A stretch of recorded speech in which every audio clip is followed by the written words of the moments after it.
Hi, I'm Mark Olives, and today I'd like to talk about arthritis and the importance of range of motion. So first I'm going to give you kind of a very general idea of what arthritis is and kind of how it comes about. So where you've got two bones that intersect, you've got cartilage that lines the ends of those bones. You can think of this like a Teflon coating on a metal pan. Then, if you think about what happens when you use a metal spatula on the Teflon coating, what happens is you eventually wear through the Teflon, now you get down to the metal pan. So as you've caused wear and tear on your joints, that cartilaginous surface wears and now you get down to bone. Now going back to the cartilage, cartilage is an avascular, aneural structure. It means it does not have any nerve supply and or blood supply. That's why cartilage doesn't regenerate. Or at least the articular or joint cartilage does not regenerate. So as you've worn this down, it doesn't have any ability to grow anything new. Now you get down to the bone. Bone has phenomenal nerve supply and blood supply. That's why it hurts when you break a bone, and it also is why bone heals very, very quickly and very well, because of that blood supply. Now when you get bone rubbing on bone, you've got two tissues that have good regeneration properties, and that irritation of the bone rubbing on the bone creates a situation in which the bone says, hey, I'm bone, I'm irritated, I'm laying down more bone. So now you've got two surfaces that are growing bone into each other.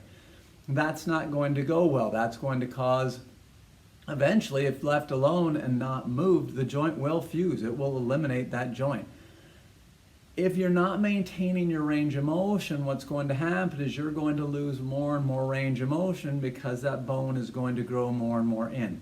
Now there is a fine line there. If trying to improve your range of motion is just horribly painful and making your condition worse, if you're losing range of motion despite trying to gain it by stretching, then don't do that.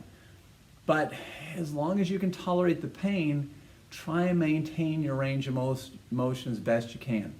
In order to maintain what you've got, it only takes 30 seconds of stretching, taking that joint to the full end range and staying there for that 30-second period. If you can do that, you'll at least maintain what you've got. And that's very, very important because that will improve your ability to function. Also, in the case of replacements, some people mistakenly think, I'm just going to get this thing replaced later so I don't have to worry about doing any of that stuff. Well, it's not true, because let's say your knee, for example, is losing range of motion. Let's say it only bends 90 degrees or so. If your knee only bends 90 degrees, they can go in, they can replace the joint. The joint would be able to then bend significantly more, 120, 130 degrees.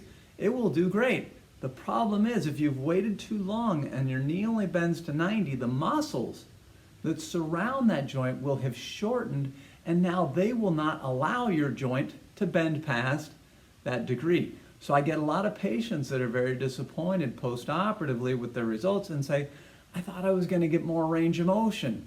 Well, how long did you wait before the surgery? A couple years. Did you have a loss of range of motion? Yeah. Well, there you go. You're not going to get range of motion back if you've lost it for too long a period of time, because again, that adaptive shortening of the muscle will not allow it. So I hope this helps you to better understand arthritis, and also I hope this helps you to, gives you a little more insight as to what you need to do and what you can expect if things don't go well. So I hope this provides you some assistance. Thanks.